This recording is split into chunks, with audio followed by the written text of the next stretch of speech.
Well everybody, hello. Today we're going to make a lovely autumnal dish. You know, this time of the year, a little bit chilly outside, rainy, windy, that wonderful autumn weather. It's lovely to have pasta. Pasta and beef ragu. I can't think of anything more comforting. So, we're going to make this simple, we're going to make it easy. We're going to take a small amount of good quality ground beef and spread it far and wide. And that's one of the beauties about pasta. You take a small bit of protein and you make it go a long way. Let's get started. It all begins with the beef itself. So I've got a frying pan and I'm getting it heating up. I've also got a pot of water and I've had this bubbling away, but we'll put it on now so it starts to, it comes up to a boil. A pot about 3/4 full of water. That's all you really need, a pan and a pot. As this pan heats up, I'm going to take my beef. Now, this pasta is probably going to make enough food for 4 or more people, and I just need a very small amount of ground beef. This is great ground beef. This comes from Mitchell's Farm in Central Sandwich. I'm a big believer in using good quality meat, and that doesn't mean it needs to be expensive. A small amount, that's ½ a pound.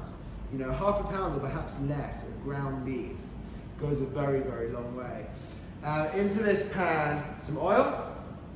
Olive oil if you like, but you could use vegetable oil, that would be fine. And in goes the meat. Just break it up slightly as you go. As always, wash our hands after dealing with raw meat. Very good.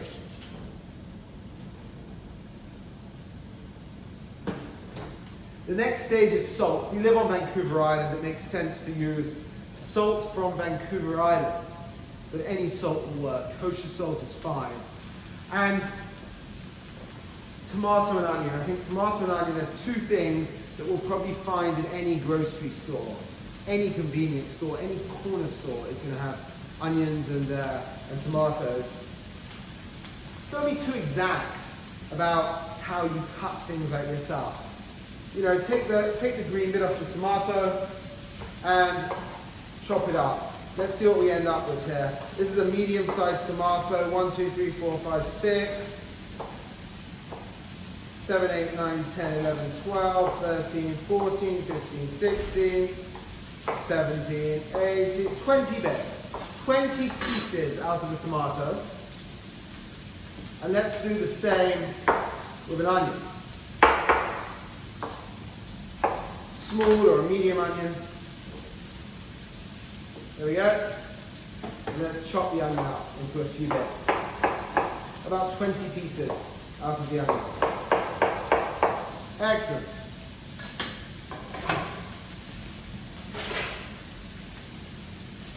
Start moving this beef around, and what we want to do really is break it down as we go. So just start breaking it down. There we go. Just start breaking it down a bit.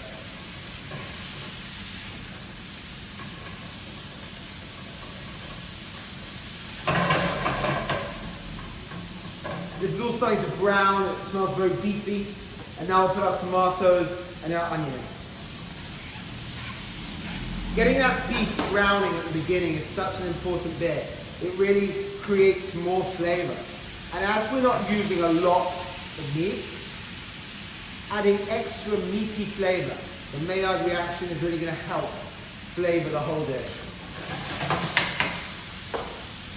Pasta. Use any pasta you like. This is farfalle, and farfalle is bow ties. In North America, we sometimes refer to it as bow ties. The correct term is farfalle, and there you go. Most of you will be familiar. Look, a packet of macaroni, a packet of spaghetti, tagliatelle, fettuccine, penne, whatever you fancy. Some salt into that water. That water's starting to boil now. Some salt in. And pour the pasta in. As soon as the water's boiling, pour the pasta in. And give it a good stir. Now this packet is probably going to say, I would have thought, 12 minutes. Let's have a look. Something along those lines, typically. Ingredients, method of cooking, yeah, 11 to 13 minutes, 12 minutes. And we're going to take it out slightly before it's done so we finish cooking it in the sauce. So our onions and tomato starting to cook. Give that pasta a stir so it doesn't stick together just at the beginning, then you can leave it. And there's no problem using one spatula for both of these things. People get awfully excited about cross-contamination. We're cooking this, there is no problem. Cut down on the washing up. You don't need a ton of things to cook.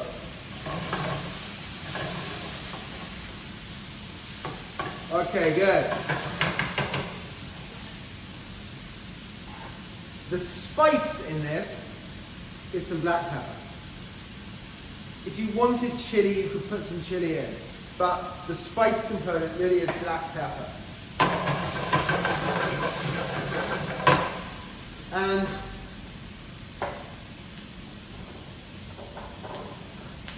while that's all working away, we're going to take some garlic and we're going to take some parsley and make what we call a gremolata. So, a cheese grater, which you'll need later for the cheese anyway. Grate a little bit of lemon zest. The zest from one lemon, I would suggest. There we go. And garlic and parsley. I've got 4 cloves of garlic, a bunch of parsley, and that lemon. And just chop it all up. There's no right or wrong way to do this. You just want to keep chopping it up. If your pasta's going to boil over, turn it down a bit. Mine was about to, so I'm just turning it down. And as those tomatoes cook, don't let them catch. So keep moving it around a bit if you need to. Parsley and garlic and the gremolata.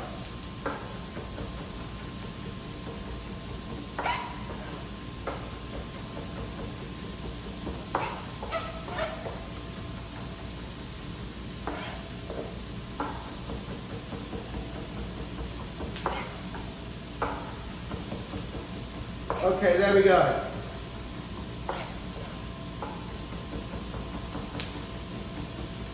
Very good. So that's ready. Now into my tomato, onion and beef, I'm going to add some canned tomato. A little bit of canned tomato, sometimes called crushed tomato. And if you happen to have a bottle of wine at home open, you could put some wine in.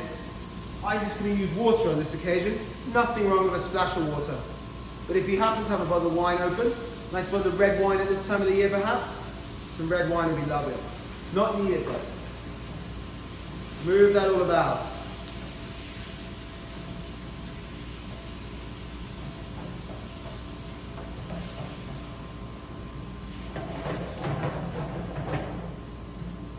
If perhaps you don't eat beef, you could do this very well with cut up mushrooms. Even put mushrooms in the machine, you know, in the Maggi Mix, RoboCoop, the processor, and use finely chopped up mushrooms. Would be great in here instead of beef, if you wish. Some cream, some whipping cream. Not completely necessary, but traditional in a bolognese, and it just brings everything together quite well, I think, and takes the edge off the acidity of the tomato. And just move all that around. Lovely.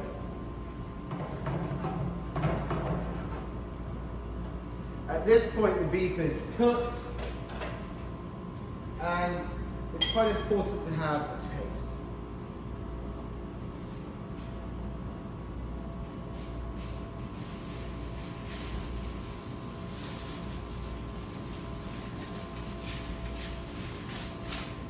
Take your tasting spoon and let's see how we're doing.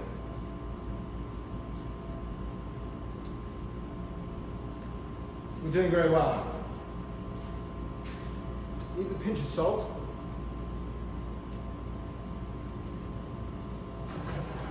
And then we can just turn that off. That's what it looks like. Always check again after adding salt. One thing that's very important with cooking is tasting. Taste, taste, taste. Get it right. Is there enough salt in there? Yeah, you see, that just made a world of difference. Extra pinch of salt brought it up. I'm not saying it should be salty, it should just be elevated. Pasta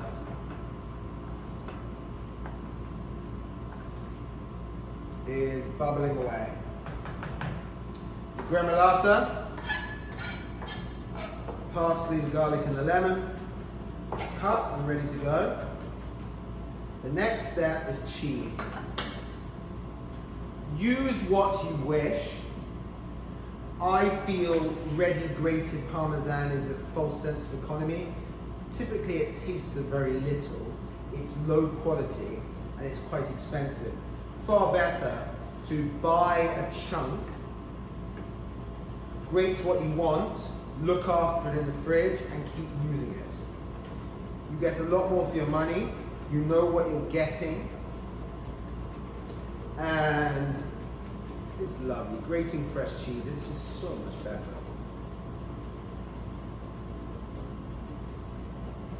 You don't need a big bit.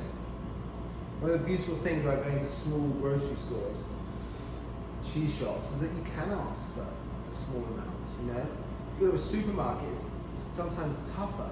But in a small cheese shop, you can say, look, I'd like a $5 piece of Parmesan, or a $5 piece of Grana Padano.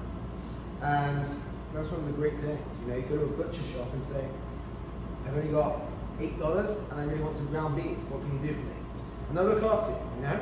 Great thing to have a relationship with people selling you your food.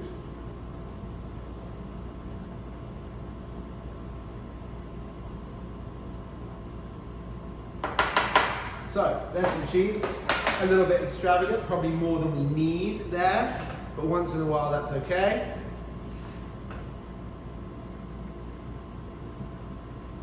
And there is no clever way to check this pasta. I'd love to tell you there's some clever technique that lets you know when it's cooked. There isn't. The way you check pasta is you take a bit out, slightly burn your fingers out, and eat it. Well, it's not done. So, keep cooking it. And that's really the way you do it. Now, you don't want it to overcook. Pasta should be cooked how you like it. If you like really soft pasta, eat really soft pasta. Traditionally, in Italy, it would be served al dente with a bite. I think that can be taken too far to being just raw pasta, but it certainly needs to be al dente with a bite and not soft. You choose how you like it. I like a bite in my pasta, I like it to be al dente, and so it holds a structure, it holds a texture, and it tastes better that way. But you know, you choose what you want.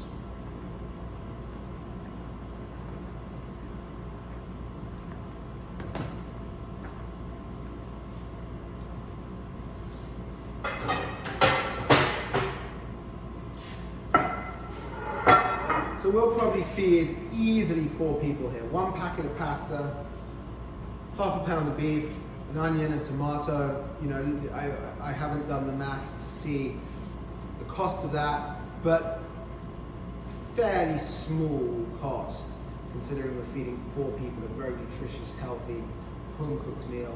It takes, I don't know, this would probably take, by the time the pasta's cooked, in total, it might take 15 minutes. You know, and that's really stretching the whole thing out. That's the reality of good food. It's not expensive, and it's very quick to cook on very, you know, few amount of tools, and it's fast and it's good for you. It's delicious.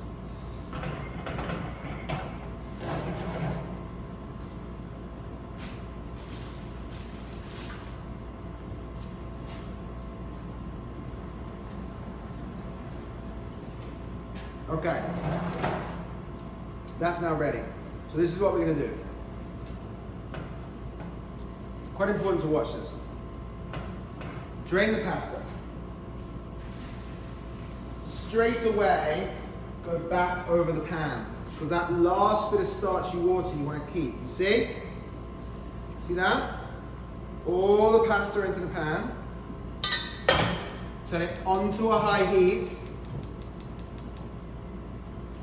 And get it bubbling away. So the last part of this is cooking in that little bit of starchy water. The pasta currently is almost cooked.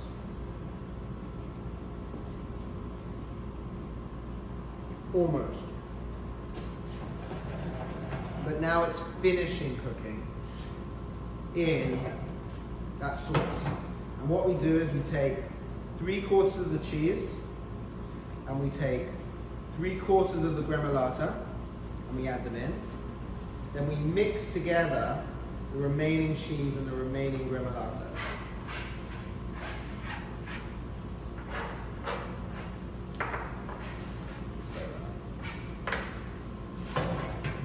Now start moving it together.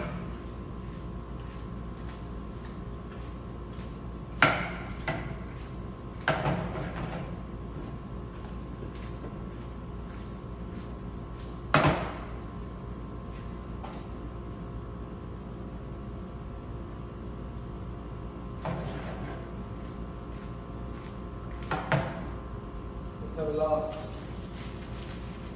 last little taste. See how we did.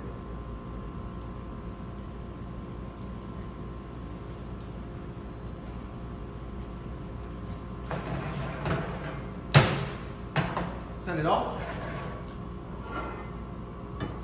Big platter here. Look at that. That last little bit of gremolata and cheese over the top.